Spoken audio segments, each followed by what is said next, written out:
Assalamualaikum warahmatullahi wabarakatuh. Perkenalkan, kami dari kelompok 3 akan mempresentasikan mengenai pusat pertanggungjawaban yang terdiri dari pusat pendapatan dan pusat biaya. Sebelumnya, perkenalkan nama anggota kelompok kami.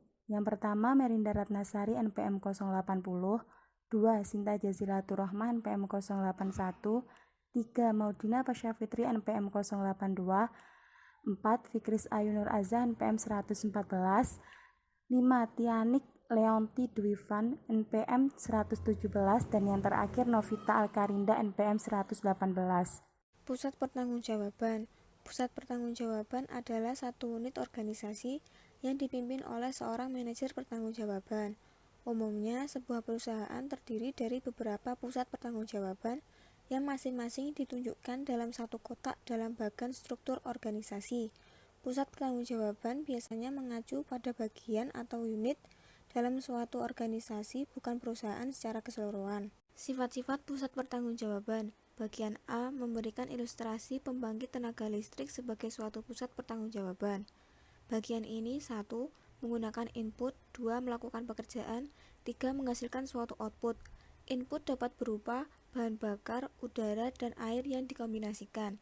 Output yang dihasilkan berupa kilowatt dari listrik.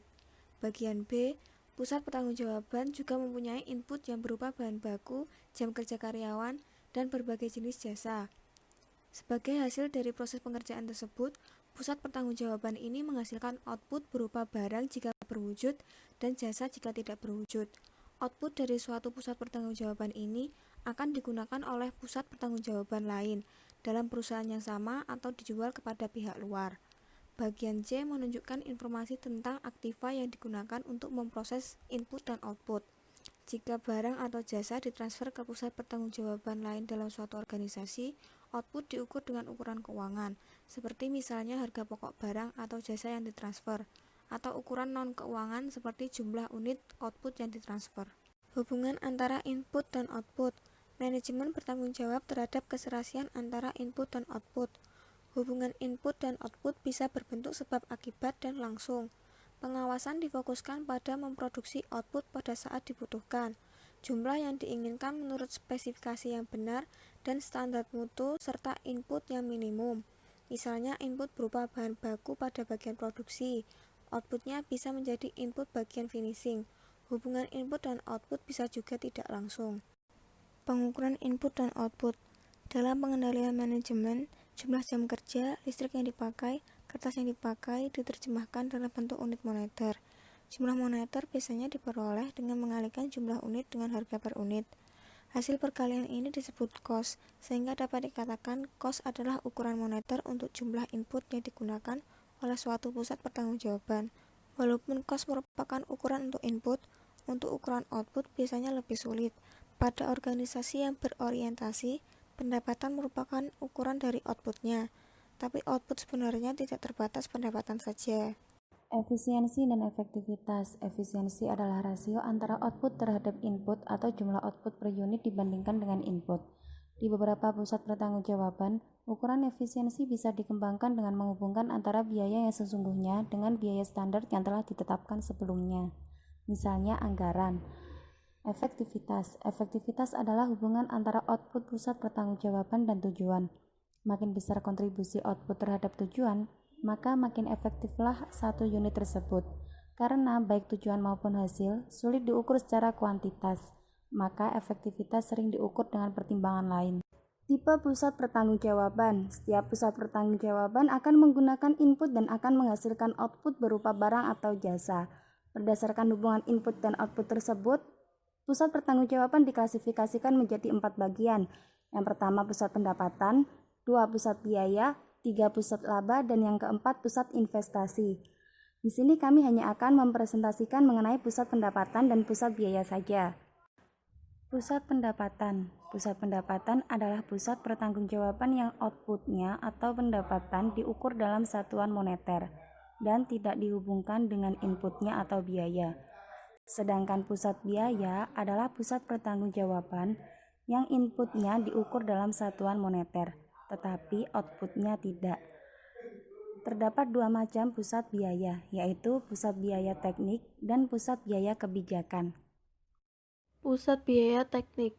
Pusat biaya teknik atau pusat biaya standar merupakan biaya yang jumlahnya dapat ditaksir secara pasti, sesuai dengan output yang dihasilkan, dan sebagian besar biayanya mempunyai hubungan fisik yang erat dengan outputnya. Pusat biaya teknik mempunyai karakteristik antara lain: yang pertama, inputnya dapat diukur dalam satuan moneter. Yang kedua, inputnya dapat diukur dalam satuan fisik. Yang ketiga, jumlah input yang digunakan untuk menghasilkan satu unit output dapat ditentukan secara optimum. Pusat biaya kebijakan. Pusat biaya kebijakan adalah pusat biaya yang outputnya sulit diukur dengan satuan moneter. Contoh dari pusat biaya kebijakan adalah bagian administrasi dan pendukung, misalnya bagian akuntansi, sumber daya manusia, penelitian dan pengembangan, dan lain-lain. Biaya kebijakan ditetapkan sesuai dengan kebijakan manajemen dalam menjalankan kegiatan yang harus dijalankan. Karakteristik pengendalian secara umum. Yang pertama, penyusunan anggaran. Dalam menentukan anggaran, tugas utama manajer adalah memutuskan pentingnya suatu pekerjaan untuk diselesaikan. Tugas ini dibagi menjadi dua hal, yaitu tugas kontinu dan tugas khusus. Teknik yang digunakan untuk membuat anggaran biaya kebijakan adalah manajemen by objective, yaitu proses formal untuk menetapkan ukuran tercapainya tujuan dari tugas tertentu yang digunakan sebagai pengukur kinerja. Yang kedua, ada tipe pengendalian keuangan.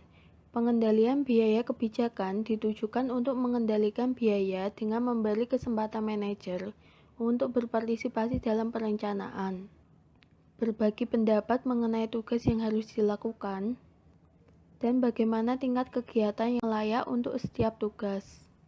Yang ketiga, ada ukuran kinerja. Tugas utama manajer biaya kebijakan adalah menetapkan bagaimana output yang diinginkan. Pengeluaran yang dilakukan sesuai dengan anggaran adalah yang seharusnya dilakukan. Apabila lebih besar dari anggaran, berarti ada yang perlu diuji.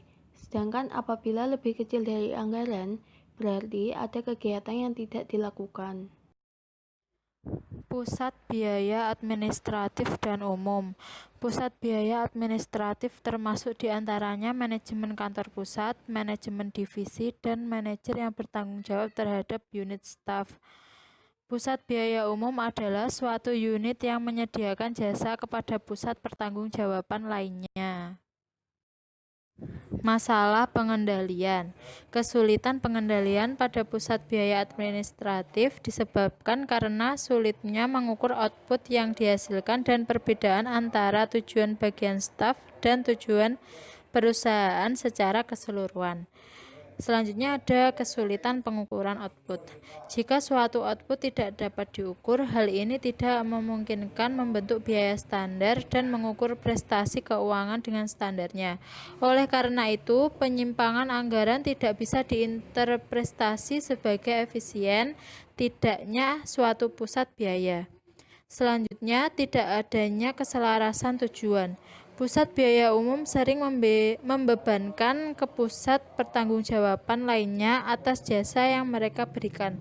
Pengendalian akan lebih tepat jika dilakukan oleh orang yang benar-benar mengetahui secara pasti kegiatannya. Penyusunan anggaran. Anggaran yang diusulkan biasanya menyebutkan unsur-unsur biaya yang akan dibandingkan dengan biaya sesungguhnya. Seperti yang pertama, satu usulan meliputi biaya-biaya pokok dari bagian tersebut. Yang kedua, suatu usulan meliputi aktivitas kebijakan dari satu pusat biaya. Dan yang ketiga, suatu usulan yang menerangkan secara jelas anggaran yang mungkin meningkat yang tidak hanya disebabkan oleh inflasi. Di lain sisi, rincian biaya yang dikeluarkan tergantung manfaat biaya itu sendiri dan keinginan dari manajemen. Pusat biaya penelitian dan pengembangan. Masalah pengendalian. Yang pertama, hasilnya sulit diukur secara kuantitatif. Litbang biasanya menghasilkan output yang setengah dapat dilihat. Yang kedua, Masalah keselarasan tujuan dalam Litbang sama seperti yang terjadi pada pusat biaya administrasi. Dan yang ketiga, Litbang dapat dikendalikan secara efektif berdasarkan periode tahunan. Tidak layak jika biaya Litbang suatu produk dikurangi hanya karena laba perusahaan menurun atau menambah biaya di tahun-tahun yang labanya tinggi. Selanjutnya ada satu rangkaian dari penelitian dan pengembangan. Penelitian yang penting adalah penelitian untuk menguji suatu produk. Jenis yang pertama merupakan penelitian yang tidak direncanakan sebelumnya. Sedangkan jenis perencanaan kedua merupakan penelitian yang mempunyai tenggang waktu yang lama sebelum penelitian dasar mendapatkan sebuah produk. Selanjutnya ada anggaran tahunan. Anggaran tahunan adalah penjadwalan biaya yang diharapkan pada tahun tersebut. Jika anggaran tahunan segaris dengan rencana strategi dan proyek telah disetujui, maka persetujuan anggaran adalah hal yang rutin. Fungsi utamanya adalah membantu perencanaan kas dan personalia. Selanjutnya ada pengukuran kinerja. Biaya sesungguhnya yang terjadi harus dibandingkan dengan anggaran yang telah ditetapkan dan harus dilaporkan kepada manajemen puncak. Hal tersebut untuk membantu manajer merencanakan biaya berikutnya dan mempertanggungjawabkan dana yang telah dikeluarkan. Pada umumnya ada dua tipe pelaporan keuangan. Yang pertama, membandingkan ramalan terakhir dari total biaya dengan jumlah yang telah disetujui untuk masing-masing kegiatan yang sedang dilakukan. Sedangkan yang kedua adalah pelaporan biaya sesungguhnya pada masing-masing pusat pertanggungjawaban dibanding jumlah anggaran. Tujuannya untuk membantu pimpinan dalam meneliti rencana biaya dan menjamin komitmen biaya yang telah disepakati. Pusat biaya pemasaran. Aktivitas pemasaran pada kelompok-kelompok atas dasar dua bentuk pemasaran. Satu bentuk aktivitas adalah kegiatan yang berhubungan dengan pemenuhan permintaan yang biasa disebut kegiatan mengisi atau order filling atau kegiatan logistik. Satu bentuk lainnya adalah kegiatan untuk memperoleh pesanan atau penawaran. Kedua hal ini merupakan kegiatan pemasaran yang sebenarnya, yang kemudian disebut kegiatan mencari order atau penawaran atau order getting. Kegiatan logistik. Kegiatan logistik adalah kegiatan perpindahan barang dari perusahaan ke pelanggannya dan pada saatnya menagih. Kegiatan tersebut termasuk transportasi ke distributor, gudang pengapalan dan pengiriman, serta yang berkaitan dengan fungsi kredit dan penagihan. Pusat pertanggungjawaban yang menjalankan fungsi-fungsi ini secara fundamental seperti pusat biaya pada perusahaan manufaktur. Kegiatan pemasaran. Kegiatan pemasaran adalah kegiatan untuk memperoleh pesanan, termasuk pengawasan kegiatan pemasaran, melakukan pelatihan, supervisi dari tenaga salesman, iklan dan promosi penjualan.